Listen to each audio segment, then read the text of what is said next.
زۆربوونی کێشە کۆمەڵایەتی و خێزانیەکان پەیوەست دەکرێت بە بڵاوکردنەوەی کلتوری نەگونجاوی بیانی لە نێو کۆمەڵگەی کوردیدا.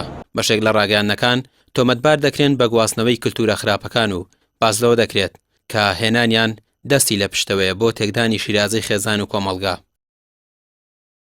هێنانی ئەو کولتورە ئەتوانین بڵین زۆر جار ئەیانەوێت هەر لە پێناویەوەی چالاکێکی تازە نەقل بکەن بۆ ئەم کۆمەڵگەیە، بەڵام بیریان لە واقع و لە بنەمای ئەو چالاکیە نەکردوێتەوە کە نامۆیە بەم کۆمەڵگەیە یاخود ئاسەواری خراپ بەرجێهێڵێ.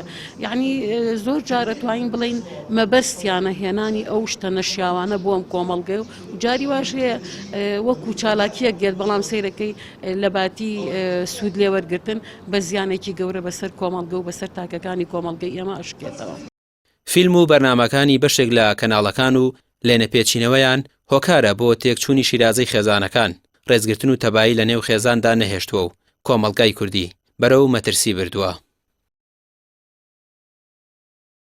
هاوردەکردنی کەلتوری بێگانە و هاوردەکردنی فکری بێگانە بە کۆمەڵگەی کوردەواری گەورەترین زەرەری لە کۆمەڵگەی کوردەواری داوە.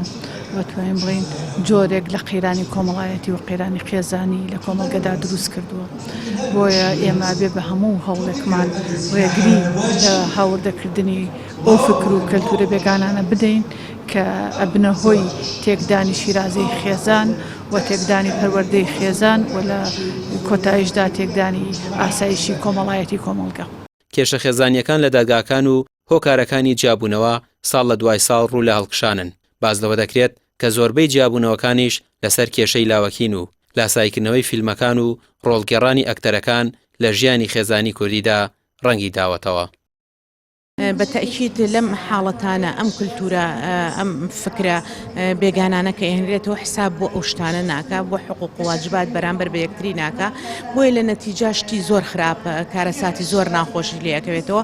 ئەگەرنا لە ڕووی ئەوەی کە حقوق و واجبات تاکەکانی خێزان مناڵ بەرامبەر بە باوکی گوێڕایەڵ بێ، باوک بەرامبەر بە خێزانی، خێزان بەرامبەر بە مێردی، وای لێدێ ئەمانە کەم بۆتەوە. هەر یەکە خۆی بە کۆخایەک بە ئاغایەکە زانێ لە ماڵە مناڵ حساب بۆ دایک و باوک ناکە، دایک و باوک حساب بۆ مناڵ ناکەن.